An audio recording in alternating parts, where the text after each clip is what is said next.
नमस्कार साथीहरु, म दीपक तपाईहरुलाई मेरो च्यानलमा स्वागत गर्न चाहन्छु। आज म तपाईहरुलाई फिल्मोरा 9 मा जुम थ्रु टेक्स्ट इफेक्ट कसरी बनाउने त्यो देखाउन गइरहेको छु। भिडियो अवश्य पनि तपाईहरुलाई जानकारीमूलक बन्नेछ भन्ने आशा लिएको छु। भिडियो कस्तो लाग्छ प्रतिक्रिया दिनु होला। भिडियो मन परे लाइक शेयर गरिदिनु होला र मेरो च्यानलमा नयाँ हुनुहुन्छ भने कृपया सब्स्क्राइब गरी जोडिनु होला भन्दै आजको भिडियो तर्फ लाग्न चाहन्छु। आउनुहोस् आजको भिडियो तर्फ लागौं। जुम थ्रु टेक्स्ट इफेक्ट प्रयोग गर्नको लागि सर्वप्रथम फिल्मोरा 9 ओपन गर्नुस्। फिल्मोरा 9 ओपन भइसकेको छ।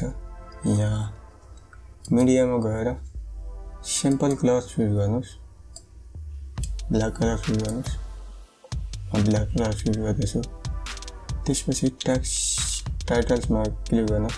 कुन स्टाइलको टेक्स्ट तपाईले प्रयोग गर्न चाहनुहुन्छ यहाँ चुज गर्न सक्नुहुन्छ। म डिफल्ट टाइटल चुज गर्दैछु। टाइटलमा डबल क्लिक गर्नुस्। यहाँ आएर तपाईले कुन किसिमको टेक्स्ट चाहनुहुन्छ तपाईले यहाँ भर्नुस्।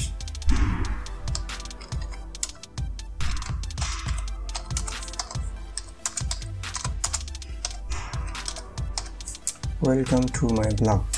यहाँ तपाईले आफूले चाहेको लेटरहरु चुज गर्न सक्नुहुन्छ। कुन स्टाइलको लेटर तपाईले युज गर्न चाहनुहुन्छ तपाईले चुज गर्न सक्नुहुन्छ। र यहाँ कुन कति साइजको तपाईले लेटर चाहनुहुन्छ त्यो पनि चुज गर्न सक्नुहुन्छ। हेर्नुस् म यहाँ 90 मात्र गर्न चाहन्छु। यहाँ बोल्ड गर्ने कि के गर्ने तपाईले चुज गर्न सक्नुहुन्छ। यसको स्न्यापशट लिनुस्। स्न्यापशट लिइसकेपछि यसलाई डिलिट गर्नुस्। ओके, तपाईको टाइटल यहाँ आइपुग्यो र आफूले ब्याकग्राउन्डमा प्रयोग गर्न चाहनु भएको भिडियो इनपुट गर्नुस्।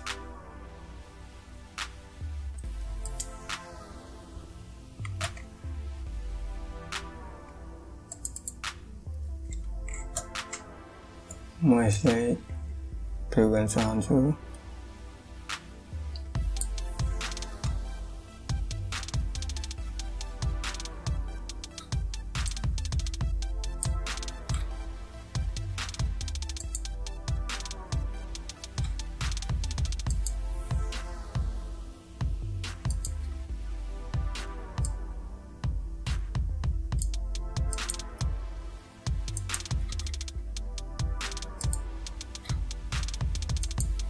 यहाँसम्म गरिसकेपछि तपाईहरुले डबल क्लिक गर्नुहोस्। कम्पोजिसनमा क्लिक गर्नुहोस् र यहाँ मल्टिप्लाई सेक्सनमा क्लिक गर्नुहोस्। भयो। ओके, हेर्न सक्नुहुन्छ। अब यहाँ आइसकेपछि क्रपमा क्लिक गर्नुहोस्। तपाईले टेक्स्टलाई सिलेक्ट गरेर क्रपलाई क्लिक गर्नुहोस्। क्रप क्लिक गरेपछि पेन एन्ड जुममा जानुहोस्। पेन एन्ड जुममा गइसकेपछि तपाईले आफूले चाहेको जुम गर्नुहोस्। तपाईले यहाँ कस्तो भयो हेर्न पनि सक्नुहुन्छ।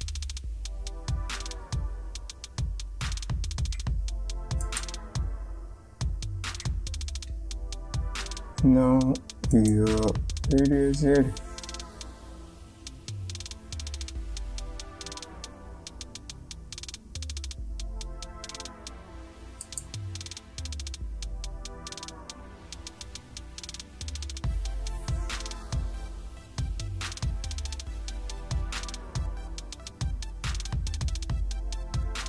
तपाईको भिडियो रेडी भइसकेपछि एकचोटी रेन्डर गर्नुस्। तपाईको भिडियोलाई तपाईले रेन्डर गर्नुभयो भने स्मुथली चल्छ। अब यसलाई एक्सपोर्ट गर्नुस्।